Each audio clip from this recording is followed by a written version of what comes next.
On est le 1er mai 2018, on est dans la campagne du Pays de Caux.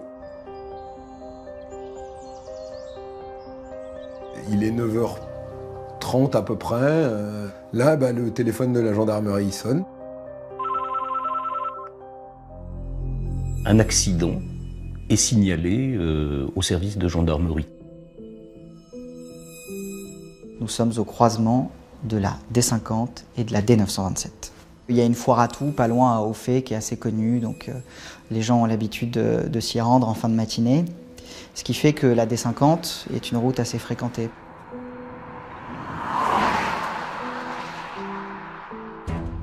Il y a un camion qui est sur le bas-côté, le moteur tourne à fond, il y a de la fumée qui sort. Et surtout, dans ce camion, il y a quelqu'un. Ces personnes, en même temps qu'elles appellent la gendarmerie, elles vont sortir le conducteur de l'habitacle, habitacle qui est en train presque de prendre feu, la fumée devient très importante. Ils vont détacher le conducteur qui a toujours sa ceinture de sécurité. On voit du sang et on voit également une sorte de liquide blanchâtre qui ressort du front. Sa tête est sanguinolente. On essaye de lui faire un massage cardiaque, on essaye de le réanimer. Juste à ce moment-là, un homme se rend au marché d'Auffay avec 2 amis. Il voit un attroupement, donc il s'arrête. Il se rapproche de l'attroupement. Il voit au sol un homme. Il s'agit de son futur beau-frère, Ludovic. Les pompiers arrivent et vers 10h, ils sont obligés de constater le décès. Lorsque les services de gendarmerie arrivent sur place, ils traitent la situation comme un accident de la circulation. Mais les gendarmes constatent très vite qu'il y a plusieurs impacts de plomb sur le pare-brise. Donc là, ils comprennent qu'ils n'ont pas du tout affaire à un accident de la circulation, mais à ce qui ressemble à un meurtre.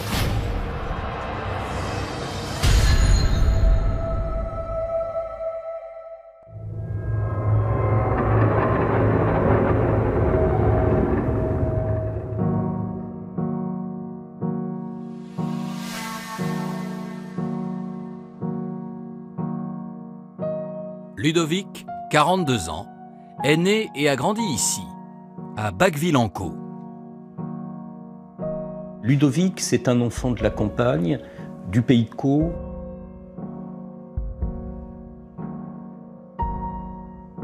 C'est une famille qui est soudée, taiseuse et affectueuse.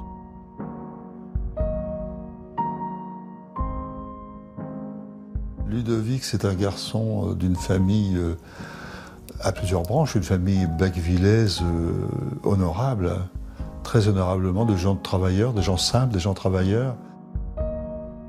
Au collège, Ludovic rencontre celle qui deviendra sa première épouse. Ensemble, ils auront 2 filles. L'une d'elles, Eva, 19 ans, se souvient d'un foyer chaleureux.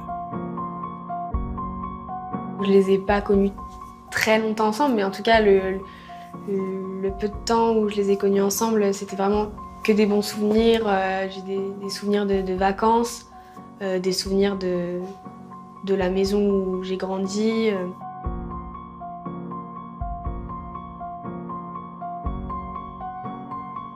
On s'est mis peu de temps après avec Mina.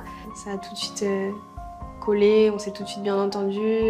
On a très vite reformé une famille et ils étaient très proches, quoi.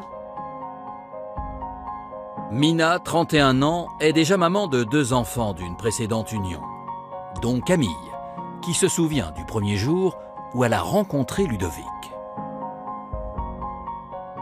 J'étais en CE1, donc c'était durant l'hiver.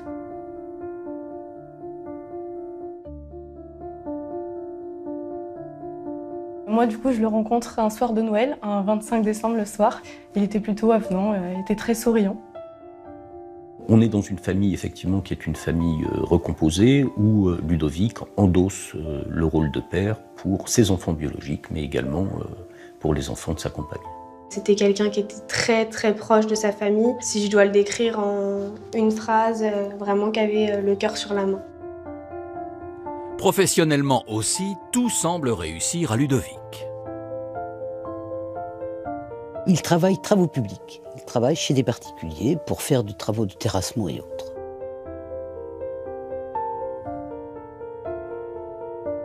Il a monté son entreprise tout seul, il travaille seul et il marche bien, il a une réussite professionnelle. C'est un gros bosseur. C'est quelqu'un qui est fidèle, c'est quelqu'un de bien. Mais derrière l'image du bon père de famille, travailleur, se cache aussi une part sombre. Il y a un Ludovic qui aime bien sortir, qui aime faire la fête, qui consomme des boissons alcoolisées et lorsqu'il y a absorption d'alcool, il peut être violent et bagarreur. Il y a eu quelques condamnations pour notamment des violences et des non-paiements de pensions alimentaires. C'était du sursis ou un rappel à la loi, il n'y a jamais eu de peine d'emprisonnement ferme. Après, c'est pas forcément un secret pour moi et c'est pas quelque chose que j'ai envie de cacher. Que oui, il s'est bagarré plusieurs fois, mais en fait, il s'est bagarré quand il était alcoolisé, parce que pour le coup, là, je pense que personne ne pourra dire le contraire. Il s'est jamais battu en étant à jeun. Et voilà, l'alcool, ça détruit beaucoup de choses. Une consommation qui a bien failli lui coûter la vie en 2009.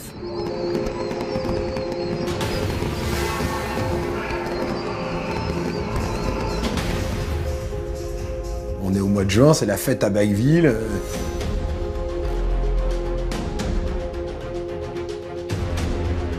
Saint-Jean, c'est une des grosses fêtes de Baqueville. Ludovic décide de sauter par-dessus le feu de la Saint-Jean. Ludovic saute au-dessus du brasier, retombe dans le brasier et se consume. Et c'est Bruno qui se précipite pour l'en sortir. Bruno, c'est son copain, c'est son ami, il n'a pas réfléchi, il a foncé dans le brasier et il en a extrait. Ludovic est transféré à Clamart, à l'hôpital des Grands Brûlés. Il restera plusieurs mois et conservera des traces importantes de cet accident, puisqu'il a été brûlé sur 70% de son corps et aura une peau extrêmement fine sur les parties brûlées.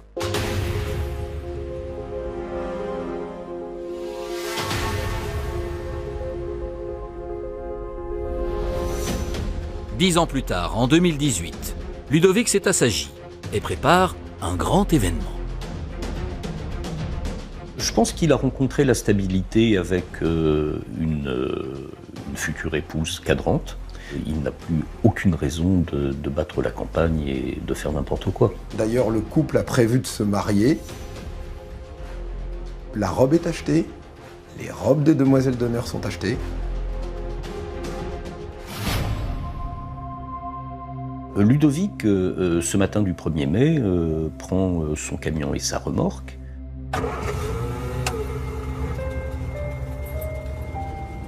Il a promis à un de ses amis d'aller avec un plateau pour chercher un véhicule. Donc il prend la route vers 9h15, 9h30.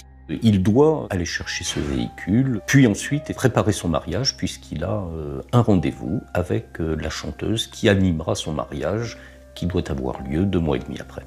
Il est prévu qu'il revienne pour le déjeuner. En bref, c'est une vie ordinaire et une journée normale qui s'annonce. Et finalement, il ne rentrera jamais et on le retrouvera mort dans ce champ.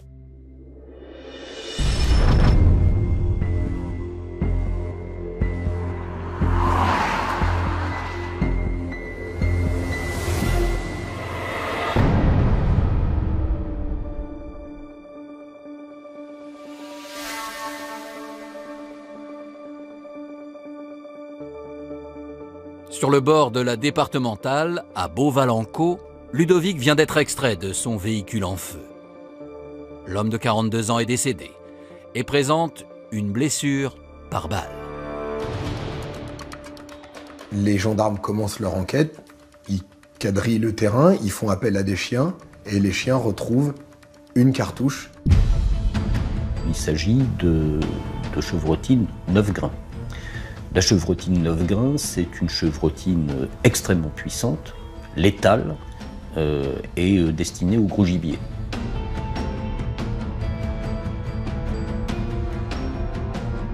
Il y a le camion, il y a les impacts de grenaille sur le pare-brise du camion. En revanche, il n'y a pas l'arme du crime. Et là, effectivement, les témoins sur place disent si c'est pas un accident, c'est un crime. Et si c'est un crime, on a quelques idées sur qui a pu le commettre.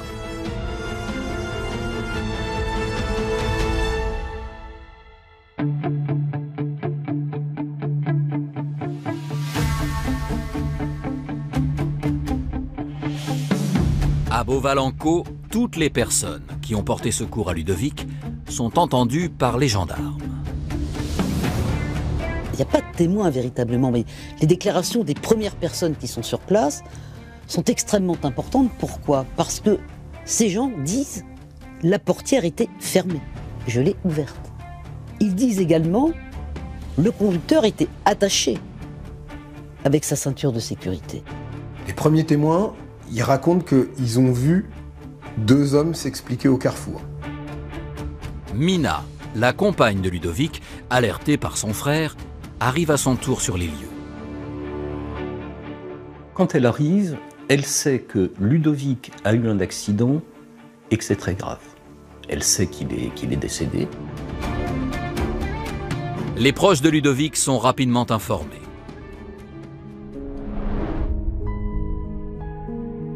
Eva, sa fille, se souviendra toujours de ce jour qui a bouleversé sa vie. On arrive chez ma grand-mère et ma mère arrive 20 minutes après. Elle s'assoit à côté de nous et elle nous dit voilà, votre papa il a eu un accident ce matin et il est décédé. Et sur le moment, j'ai pas bien compris. J'ai eu un peu un bug dans mon cerveau, comme s'il s'était mis en pause et je me suis écroulée en fait, je suis tombée par terre. Je me suis mise à crier et c'était vraiment à ce moment-là que ça a basculé. Camille, la belle-fille de Ludovic, apprend la nouvelle par sa mère. Elle me dit, Ludo, il est parti, il a eu un accident de voiture, il est parti. J'étais en état de choc. Je ne sais pas pourquoi, je vais sur Internet, enfin les réseaux sociaux, je vais sur Facebook, et là, je me rappellerai toujours, je vois l'article « Homme tué par balle à Beauval-en-Caux », et là j'ai tout de suite compris que Ludo, il n'était pas décédé d'un accident de la route.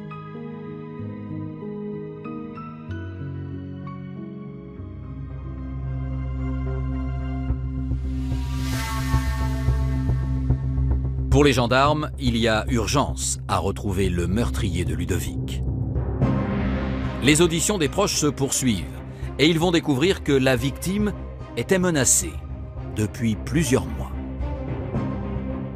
Tout de suite, on va se demander qui a intérêt à la mort de cette personne. Et le nom qui revient le plus souvent, même le seul nom qui revient, c'est celui de Bruno. Ludovic a un contentieux fort, très fort, avec son voisin qui s'appelle Bruno. Bruno et Ludovic se connaissent depuis qu'ils sont tout gamins, même si Bruno est plus vieux. Ils vont se perdre de vue et derrière, ils vont devenir collègues de travail dans une entreprise de travaux publics.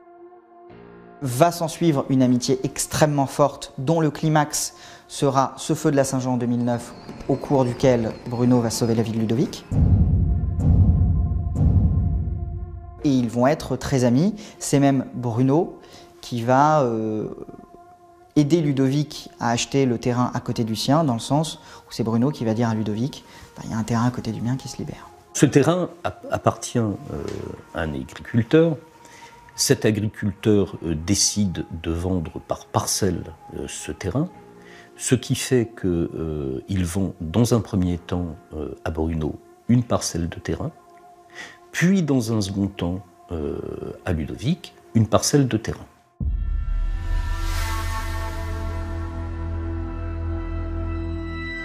À l'époque, en 2016, Bruno souhaite faire un élevage de poules sur ce terrain, mais Ludovic, lui, compte bien y rénover une bâtisse. Et là, les difficultés, j'allais dire les disputes, naissent. Il y a un certain nombre d'éléments qui sont vraiment des broutilles. Il y a une difficulté liée au fait que des arbres qui protègent la propriété de Bruno du vent soient coupés. Il y a une difficulté liée à un compteur électrique. Bruno n'a plus d'électricité parce qu'il y a une surconsommation électrique et il attribue cette surconsommation électrique à Ludovic qui se serait branché sur son compteur. Il y a ensuite des difficultés liées à la clôture et à la délimitation des deux parcelles.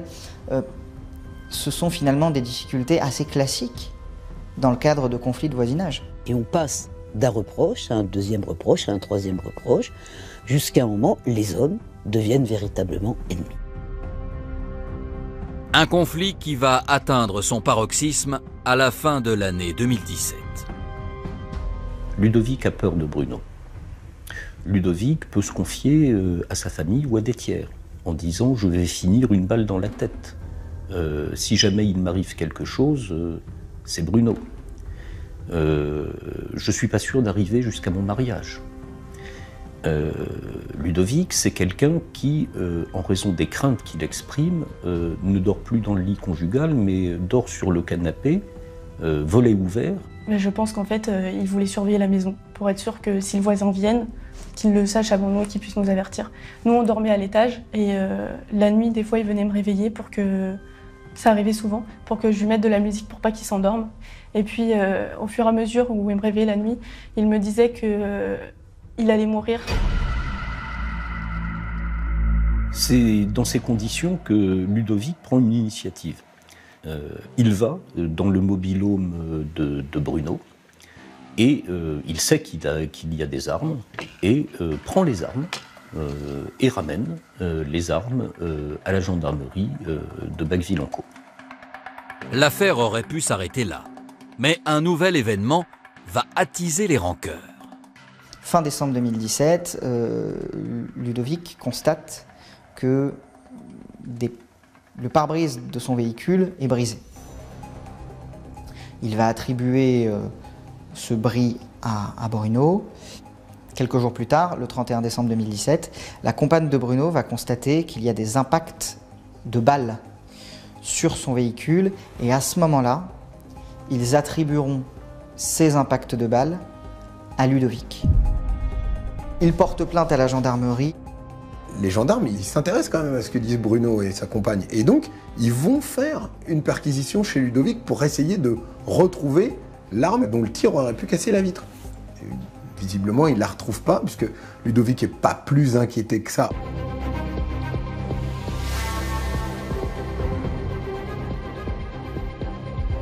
Pour les enquêteurs, Bruno devient le principal suspect. Ils craignent alors qu'il s'en prenne à la famille de Ludovic. Une course contre la montre s'engage. On reçoit un appel de la gendarmerie qui nous dit qu'on est confiné à la maison, qu'il faut qu'on se barricade, qu'on ferme les fenêtres, qu'on mette des chaises devant les portes. Tout se passe très vite. Et de là, ils nous disent qu'il y a un hélico qui nous surveille au-dessus, qu'on est sous surveillance, que les forces de l'ordre sont à l'entrée du chemin, donc qu'on est surveillé. Ensuite, ils vont te chercher dans ces différents lieux de vie. Et les gendarmes finissent par cueillir Bruno, qui se laisse paisiblement interpeller sur les coups de 14 heures. Et on lui explique qu'il est placé en garde à vue pour l'assassinat de Ludovic. Bruno sera passé au tamponnoir. Le tamponnoir, c'est en fait lorsque quelqu'un tire avec une arme à feu, des résidus de poudre sont éparpillés, notamment sur les mains, et on retrouvera effectivement sur ses mains des résidus de poudre.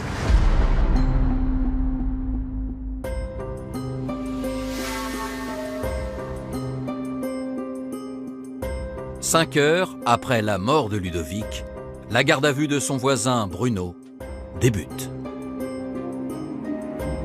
Au cours de sa première audition, il explique sa journée.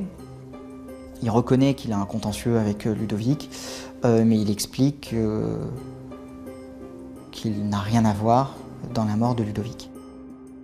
Il dit non, j'ai pas d'armes, je me suis pas servi d'armes, et puis j'étais pas là. Il dit j'étais dans le bois, à Bacqueville, puis après je suis passé voir, là je reviens de chez mes proches. Non, non, j'ai rien à voir. Mais au cours de sa troisième audition, Bruno change d'attitude. Bruno va demander à ce que son avocat ne vienne pas. Bruno explique qu'il a menti au cours de ses 2 premières auditions. Il va dire « bon, on y va » et il explique d'une traite tout ce qui s'est passé.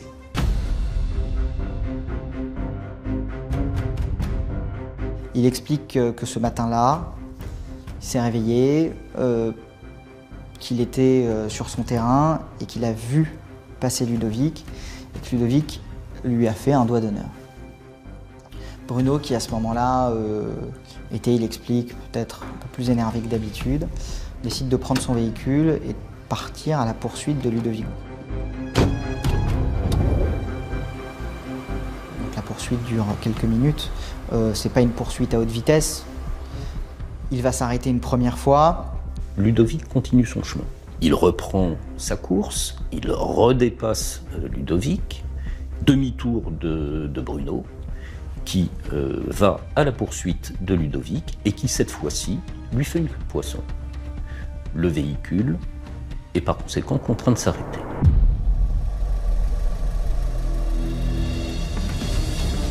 Des insultes sont échangées, puis Bruno va finalement en venir aux mains avec Ludovic. Il va grimper à la cabine de son camion. Et là, Ludovic aurait dit à Bruno « Arrête, je vais te tuer ». Et il se serait penché sur le côté droit. Ce qu'explique Bruno, c'est qu'il a entendu un bruit métallique. À ce moment-là, Bruno se dit « Ludovic est en train de chercher une arme ». Or, Bruno, dans sa voiture, a une arme, un fusil dissimulé sous une veste. Et il revient vers le camion de Ludovic en ayant l'arme prête à tirer au niveau de sa hanche. Et ce qu'explique Bruno, c'est qu'à ce moment-là, le camion de Ludovic aurait démarré en trombe dans sa direction. Et il tire. Et il nous dit, j'étais en légitime défense parce que sinon, il allait m'écraser. Bruno comprend qu'il y a un problème. Il se rend au niveau de la portière conducteur du camion qui est arrêtée, enlisée dans le champ. Et à ce moment-là, il constate la mort de Ludovic. Il explique qu'après, évidemment, il est totalement paniqué, que sa première préoccupation, c'est de se débarrasser de l'arme. Donc il va prendre le fusil et il va le déposer à 1 km de là, derrière un container. Ensuite, il va expliquer aller en forêt, marcher entre 1h30 et 2h pour reprendre ses esprits. Bruno est ensuite parti chez sa famille. À l'issue de la garde à vue, il est mis en examen pour meurtre et placé en détention provisoire. Les gendarmes s'intéressent alors au parcours de cet homme. Bruno, il a 54 ans. Son père était mécano dans une laiterie à Longueville-sur-Scie. Sa mère y était comptable. Il a eu une enfance tout à fait normale. Il a eu une vie tout à fait normale. C'est quelqu'un qui était un passionné de mécanique et qui a commencé à faire un apprentissage de mécanicien dans le garage de son oncle à Bacqueville-en-Caux. D'ailleurs, son cousin qui a repris le garage dira « Mais Bruno, par rapport à moi, il avait des mains en or. » C'est un peu le mécano de village, la personne qu'on va voir lorsqu'on a un problème avec sa voiture, qui est toujours prêt à donner un coup de main. Et puis Bruno, c'est quelqu'un qui a eu un grave accident du travail en 2010 et qui ne peut plus être mécano. Et qui, depuis, essaye de se reconvertir dans l'élevage. Donc il avait acheté un terrain pour faire de l'élevage de volailles. C'est un type qui a une personnalité un petit peu curieuse quand même, dans la mesure où il est passionné par tout ce qui est militaire. Il est toujours habillé de treillis, de rangers. On sait qu'il lui arrive de se promener à Bacqueville-en-Caux avec un sabre à la jambe. Ça dénote quand même, me semble-t-il, un certain caractère quand même de violence. Et l'homme a déjà eu affaire à la justice. Bruno aussi, il a des condamnations pour des violences conjugales, notre condamnation pour du recel de bagnole. Mais ça faisait très longtemps qu'il n'avait pas fait parler de lui. C'est quelqu'un qui s'était beaucoup assagi. Depuis 2 ans, Bruno misait beaucoup sur son projet d'élevage de poulets, sur le terrain voisin de celui de Ludovic. trouve qu'en réalité, Bruno n'aura jamais les autorisations, Bruno n'aura en réalité jamais les moyens humains et financiers de mettre en place cet élevage qui prendra jamais vraiment corps. De l'autre côté, Ludovic, qui remonte une grange, qui se fait aider par sa famille. Et très rapidement, c'est un écart important qui existe dans l'exploitation des deux terrains. C'est probablement un des ressorts de cette inimitié.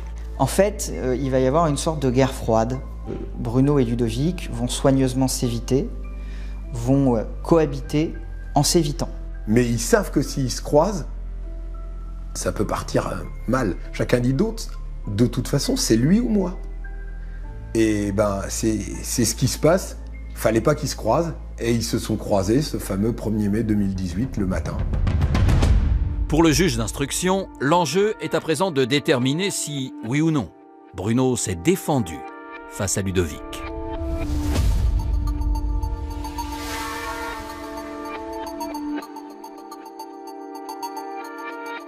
Les médecins légistes, ils sont clairs. Bon, le décès est imputable, bien évidemment, à ce tir.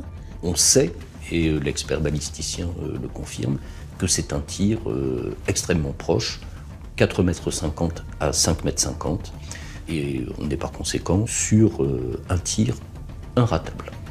Et les experts, d'ailleurs, nous diront, par rapport aux blessures, qu'il avait probablement la tête légèrement sur la gauche. Et c'est important aussi parce que ça permet de dire qu'en réalité, il cherchait à partir. Moi, je me mets à la place de Ludovic. Il est dans son camion, il n'a pas d'arme, et il voit à 4 mètres, c'est pas bien loin. Il voit à 4 mètres Bruno avec une arme. Que l'arme soit épaulée ou à la hanche, on n'a qu'une chose à faire, c'est essayer de fuir. Autrement dit, la version de Bruno, soutenant qu'il pensait que Ludovic allait sortir une arme, ne tient pas. Pas plus que les coups que la victime lui aurait portés.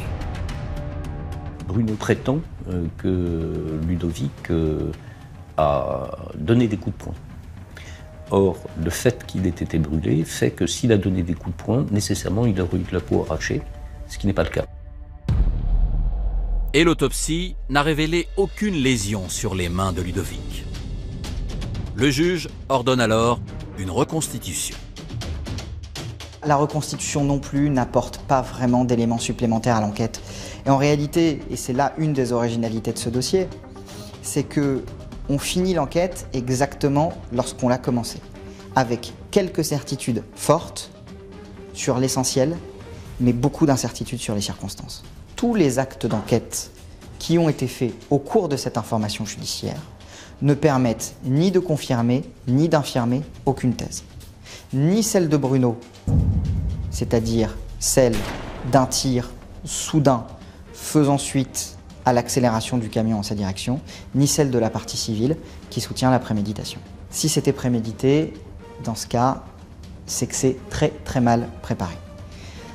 Le déroulé des faits et ce qu'on retrouve sur les lieux permet, pour moi, d'écarter toute préméditation. Un homme qui tire sur un autre, avec lequel il a un conflit notoire, qui ne prend ni gants, ni cagoule, qui ne change pas ses vêtements, qui ne prévoit pas de plan de repli et qui fait le tout sur une route extrêmement fréquentée, surtout ce jour-là, la préméditation ne tient pas la route. Mais la famille de Ludovic soutient qu'il n'aurait jamais menacé Bruno. La légitime défense, c'est quoi? Je suis en légitime défense si je suis victime d'une attaque. Pas d'une attaque qui va me mettre en danger. Et que je riposte concomitamment avec une riposte qui est proportionnée. Là, la question qui se pose, où est l'attaque? Vous avez un type qui est dans son fourgon, qui n'est pas armé, qui est attaché avec sa ceinture, que l'on a poursuivi et que l'on a contraint à s'arrêter, qu'on a bloqué. Où est l'attaque? Comment Bruno peut-il dire qu'il était en danger? Il prétend que s'il a tiré, c'est parce que Ludovic lui a foncé dessus avec son camion. Je rappelle la scène. Il est entre 4,50 m et 5,50 m du camion au moment du tir. Le camion est à l'arrêt total, ça c'est une certitude.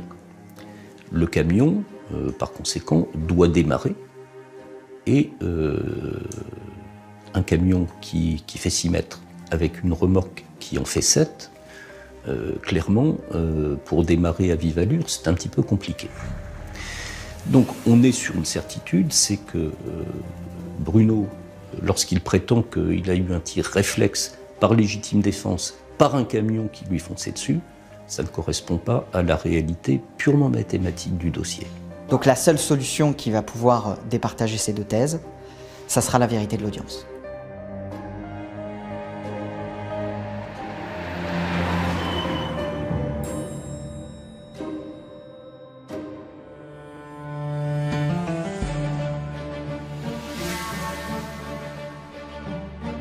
Quatre ans après le meurtre de Ludovic, le procès de Bruno s'ouvre.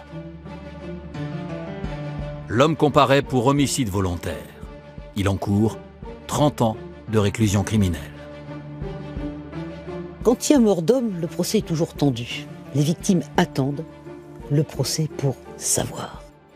Ce qu'une victime veut, c'est que l'accusé puisse dire devant elle ce qu'il a fait. C'est la première fois depuis le drame qu'Eva et Camille vont être confrontés aux meurtriers de leur père et beau-père.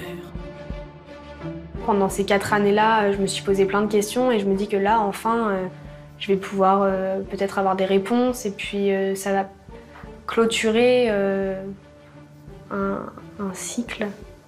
J'appréhende parce que je sais que ça va être un moment compliqué. Ma mère, pas que ma mère nous ont dit qu'il y allait avoir des mauvaises choses dites sur notre papa, des choses dures à entendre. Et donc j'appréhende quand même, aussi beaucoup surtout de le voir. Je veux absolument des explications. Tout le monde mérite des explications. Déjà les filles de mon beau-père, ma mère, moi, ma sœur, la famille. Et en fait, en arrivant au procès, quand on lui a demandé s'il reconnaissait les faits, il a dit qu'il se sentait mal en prison, qu'il se sentait enfermé, qu'il n'était pas seul alors qu'il voulait être seul. À la barre, Bruno maintient ses déclarations et continue de plaider la légitime défense. On a affaire à un Bruno droit dans ses bottes, arrogant, déplaisant, peu sympathique. Il est absolument convaincu que sa défense portera ses fruits. Il est absolument convaincu d'avoir raison. Et donc, il va s'évertuer à persister et signer. Ça fait mal aux gosses. Mais ce qui fait encore plus mal à ces deux filles, c'est d'entendre Bruno dire « j'étais obligé de le tuer ». Et ça, c'est insupportable. Au cours des débats, il est rappelé que Bruno et Ludovic étaient en conflit depuis 2 ans. Et plusieurs témoignages, dont celui d'une amie de Bruno, vont venir mettre à mal sa défense. Bruno dit ce sera lui ou moi, je vais lui tirer une balle dans la tête. C'est-à-dire qu'il y pense. Après, le témoignage est atténué, mais il m'a dit non, je ne le ferai pas puisque j'ai 2 enfants et Ludovic aussi a des enfants. Ça atténue un peu cette détermination, mais l'idée, elle est là quand même. À l'issue des débats, l'avocat général requiert une peine de 20 ans de prison pour meurtre. Verdict, meurtre, sans préméditation, mais 20 ans de réclusion criminelle. On se tenait la main et quand ils ont annoncé 20 ans, on a eu comme un soulagement. On s'est dit c'est pas assez, mais c'est toujours ça, c'est toujours 20 ans. C'est une peine lourde et Bruno choisit d'interjeter appel de cette décision. Quand je sais qu'il fait appel, je me dis c'est pas possible. On recommence tout à zéro, on recommence tout depuis le début. On va devoir revivre une 2e fois ça. Une fois c'était pas évident, mais 2 fois ça l'est encore moins.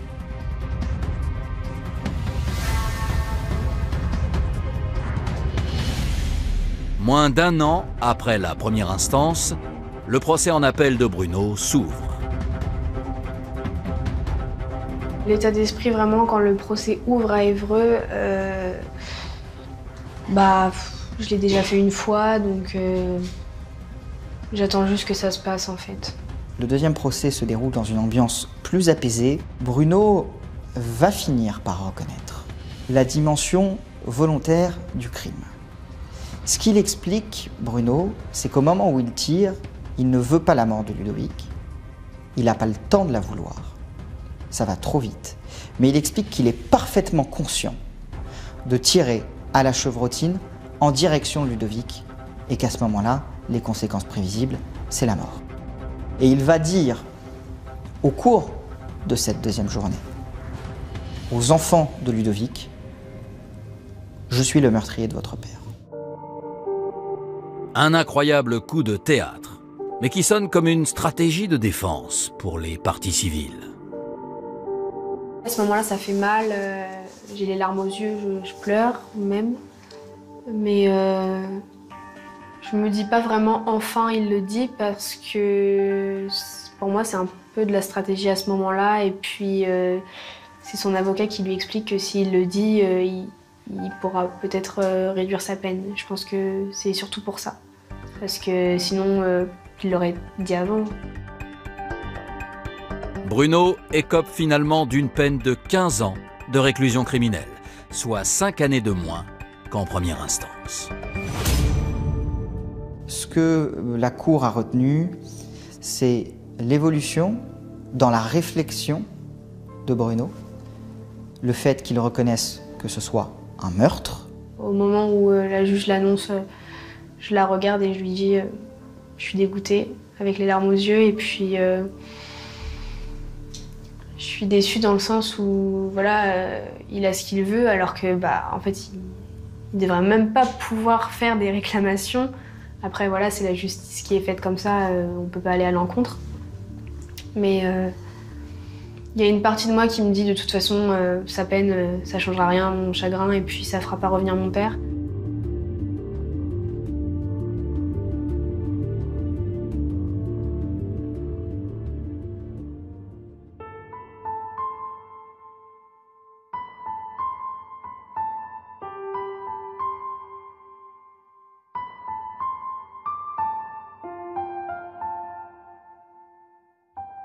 Comment on arrive à se reconstruire? Je pense qu'une grande partie avec le temps.